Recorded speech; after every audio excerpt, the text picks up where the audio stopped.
Today I'm going to be teaching you 5 ways to be a better leader in the workplace. Before I jump into this video, please go down below, subscribe to the channel, it'll help support me, and write a comment. Let me know what you want to see in the future.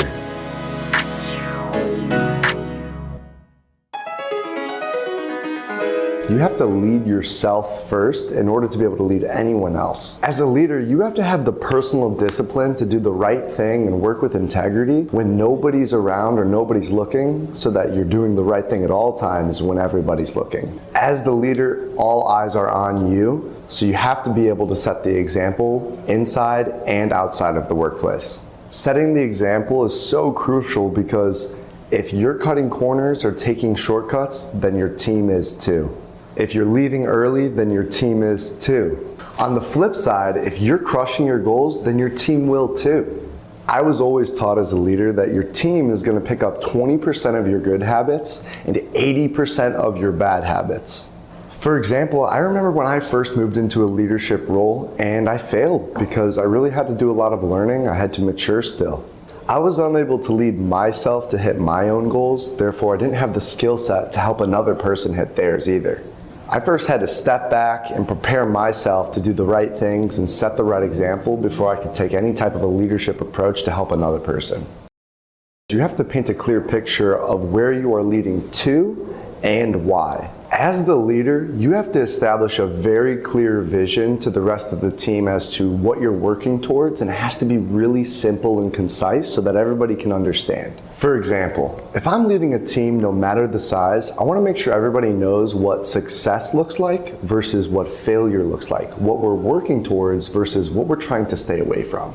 Most importantly, I want to make sure everybody knows why we're working towards this and why we're working away from this. Next, I want to make sure every single person knows exactly what their specific tasks are, how to accomplish them, and what the benefit for them is after completing said task. What are they going to get out of it? What are they going to learn? Or how's that going to help them take that next step in their goal?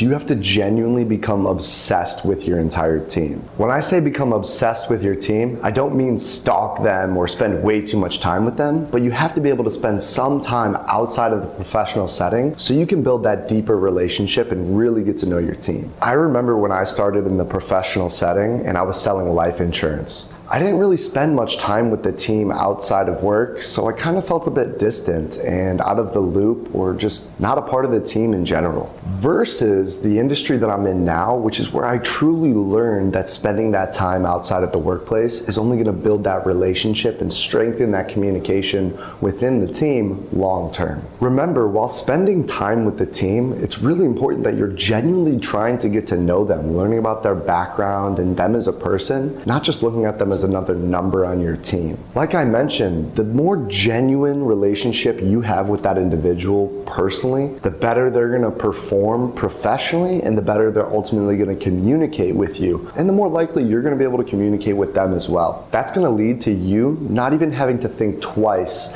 about giving them a call to ask them a question, ask them for help, break down their day, pick their brain, versus being anxious or uncertain if you should even shoot them a text or contact somebody on your team. Now, there's a big difference between building a shallow relationship versus a deep relationship with a team member. For example, a shallow relationship is something as simple as figuring out what they're up to over the weekend, what they did last weekend, how their family life is like, maybe what they do with their friends, any activities they do outside of work, what they like to do for fun. Versus building that deeper relationship, which looks like really getting to know and understand what somebody's upbringing was like, what motivates them, what excites them, even what annoys them or what frustrates them, or what do they fear. How can you help that person connect on a deeper level to motivate them to hit their goals, is what I try and do when it comes to building a deeper relationship with somebody. You as the leader have to put the work in. Show them that you're the leader, not just by what you say, but what you do.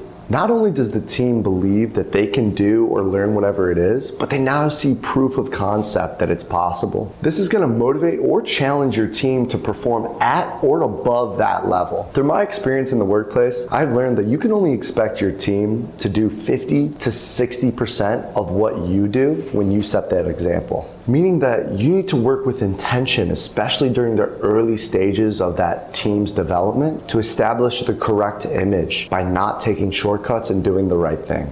I personally have failed many times and taken shortcuts or found that easy route, and it's never led me down the right path. Some of the shortcuts I've seen other leaders do, and even myself for some of these, would be, for example, leaving work early, going against a client's terms and conditions, lying to attempt to gain leverage in a situation, or even something as silly as gossiping behind another coworker or employee's back. None of these examples are gonna help lead your team down the right path and create that integrity and professionalism long-term that you're looking to grow within your team. Some examples of ways you can give praise to your team would be something as simple as sending them a text message or a professional email, thanking them for their hard work and showing some type of gratuity.